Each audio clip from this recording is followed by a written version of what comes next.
Good evening. I'm Ben from Hijinks, and I've got an interesting little comparison for you this evening by way of review. Um, I've been intrigued now for a long time about supermarket collaborations of gins, but effectively supermarket own brand gins, somehow slightly remarketed. And people have this vision that a supermarket own brand gin is like a value version and is somehow generic and not of high quality. Supermarkets are working harder now to sort of abolish that theory and to try and create something that can burst into the craft market. So I'm going to compare two gins, one from one of my favourite gin distilleries, Four Pillars, and they're changing seasons, collaboration with Coyote Distillery, with a gin that is effectively Tesco's own. It's called The Melodist. Of course, obviously, Claire and I are both opera singers. We quite liked the sort of nature of that. It's quite a beautiful bottle. The reason I've picked these two is that they share both the same sort of ethos and indeed one of the same key botanicals. They're both effectively Asian fusion. This is a British Asian fusion, and this is an Australian Asian infusion. When I say Asian, we're talking Oriental Asia. And the core botanical that goes across both of them is Yuzu, which is a citral. It's a bit like, way best describe it, it's like a small grapefruit, basically. I find it slightly sweeter than a grapefruit. I have an issue with grapefruit generally in life. To me, it tastes a little bit like, smells a bit like body odour, but that's just my nose blindness to grapefruit. I don't get that from a Yuzu, so that's very interesting. But yeah, we're going to compare and contrast, and we're going to see whether this and this, whether they actually could potentially be anywhere near the same ballpark, or whether we should actually just really be as snobby as some of us are about supermarkets' own brand gins. This is called The Melodist, and yes, we've got juniper, angelica, green tea, lemongrass, yuzu, and bay leaf. It sounds quite good. I'm going to have a little try of it neat, first of all. Should add, I have never tried this before in my life, so what the reaction you get from me now is completely genuine, because, yeah, never tried it. It's 20 quid a bottle, which, I think, if it's nice, represents really good value. Okay. This is a better than a 20 quid bottle of gin, got to be honest. I'm getting, quite as well as the notes mentioned, I'm getting the sweetness, the sharp, slightly sharp sweetness of the yuzu. Getting also quite a lot of core gin botanicals, cinnamon bark, yeah, those sorts of things, like woody elements. There's definitely a round sweetness to it. Possibly a touch too sweet for my taste. But it does soften down. There's a slight bitterness that comes from the bay leaf as well. So it does sort of tick a lot of boxes. I talk about mouthfeel and picking up the different senses. It's that surround taste, as surround sound. And this does do it quite well, actually. It ticks a lot of boxes. Yeah. Then we move on to the Four Pillars. Got these lovely shot glasses. Just by way of comparison. Interesting. The yuzu is unmistakable in both, and it's such a strong flavour that even across the two gins, like, you feel like there's quite a lot of shared DNA just from one botanical. Really interesting. There's some interesting things in this Four Pillars because it's got like indigenous Australian stuff in it as well, like lemon myrtle and stuff like that. Lots of things I can't even begin to sort of find in the UK. Just really, really good quality indigenous stuff. This is a touch drier, and a touch more complex in terms of like balance of flavors. Whereas the Melodist is delicious. It leans on the sweetness a little bit more, but it's still very drinkable. It's still, yeah, and I think it will actually make a very nice gin and tonic. Right, so that's what I'm going to do now.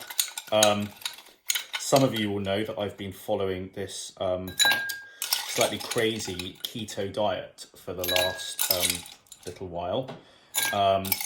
And I'm really excited that I managed to find some keto-friendly tonic water. No sugars in at all. It's literally just spring water flavoured with stevia leaf. So this is called Galley Bird.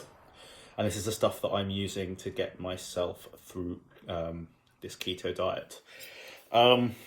Yeah, 0 calories, no sugar, nothing. Literally water, stevia leaf, that's it. So what it does, it's a touch. It's got quite a lot of sweetness from the stevia, but it's not got a complexity of flavour to it as a tonic water. And it's I quite like that because it means that the gin shines through. It doesn't get in the way. Really complex flavour tonic water is sometimes really nice if, you know, either it's complementing flavours of the gin or sometimes if you want to hide the flavour of a not very nice gin. But for me, I quite like simpleness in my tonic water to allow a high quality gin product to shine through. This really does that, I've got to say. So we're going to try the Four Pillars first because it's what I know the best. It's the gin that I am best aware of. I think I would I go on record as saying I would go to the ends of the earth for Four Pillars. Fantastic, and it took me months to track down in the UK this particular edition. You can get it from Craft Gin Club. It's about 40 quid or so. Might be a bit less if you're a member. Got some ice in. Just see what that does to it.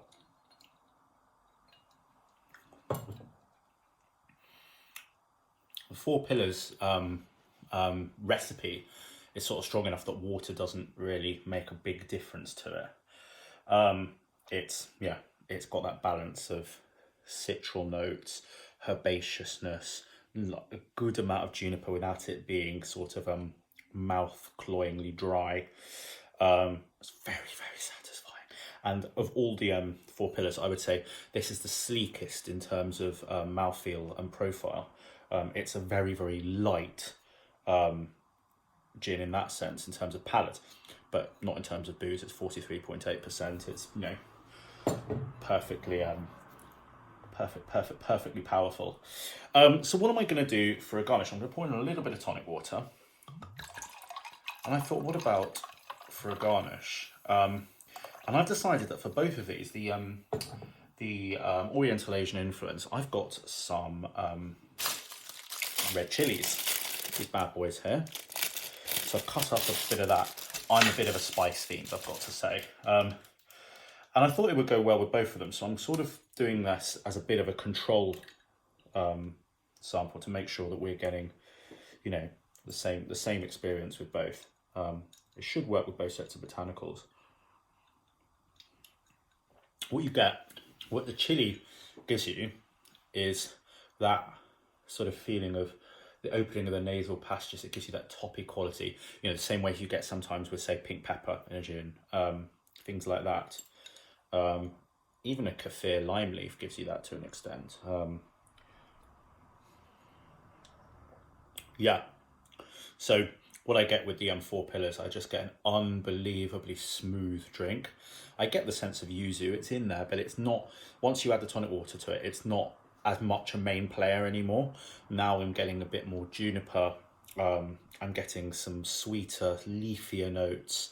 Four Pillars, I always say, is almost like a bubble gum. It sounds weird and it sounds not very nice, but it is nice. There's almost like a bubblegummy sort of softness to it. And that's, I feel like I could pick a Four Pillars blind out of a lineup every time, just because it's that sort of core DNA to it. I'll enjoy that very much once this video is over.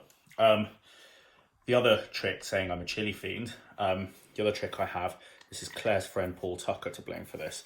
I have this bottle of vodka, other brands are available, that I've been steeping, if you can see, a Carolina Reaper chili in there now, I think for about 2 years. And sometimes I like to add that. Claire and I have never found a G&T that this hasn't improved, but you have to be very, very careful with how you apply it. I use the smallest amount with a pipette. And I just think like the slight chili element, as I say, complements all of these flavors. Adds like an aromatic note to it. Hopefully you don't add so much that you get sneezy from it and it burns you. To me that just opens all the flavors out.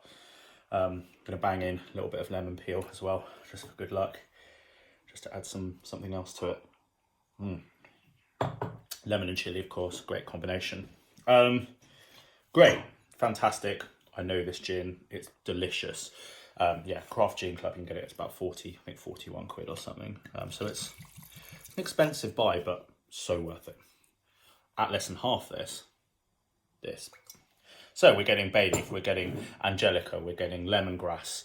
We're most commonly across two, most importantly, we're getting yuzu.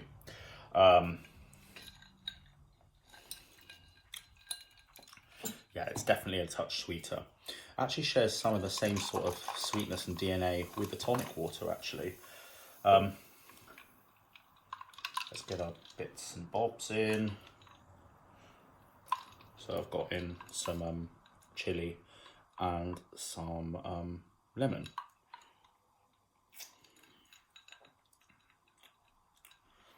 Yeah, it's very interesting because for two gins that effectively are, you know, completely different in terms of, you know, their character, makeup, price point and everything, one botanical can bring them together into the same sort of family, as it were. And yuzu is that thing. This is a bit of a find, I've got to say. If you like your gin on the sweeter side, this is 20 quid, available in nearly every Tesco. And you probably walk past it going, I'm not having own brand gin. I'm here to tell you, you're missing out, actually. You're missing out. It lacks some of the sophistication of a Four Pillars, I think it would be fair to say. It lacks some of the interest. I would say the flavours that are in there are a tiny bit cruder. But, you know, for some people that will manifest as being more vivid. Whereas this, with the Four Pillars, it's more amalgamated and you sort of search through like a little jigsaw to find all the bits and bobs. This very much punches at me. I get yuzu, I get bay leaf, I get a bit of green tea. I do get a good whack of juniper. I could do with a touch more, perhaps. But it's very good. And interestingly, I think if you're getting into your gin and tonic and you're just starting your journey, something like this is great because the flavours are so distinctive and so sort of disparate within it. You can sort of start working on your palate. You can start sort of testing yourself, discovering things and learning a bit more about it. This one, the Four Pillars, it's a bit more amalgamated into a whole. And that's where their genius comes, putting together wild and wacky combinations and making them delicious. So at the end of the day, it just really depends where you want to go in with your price point.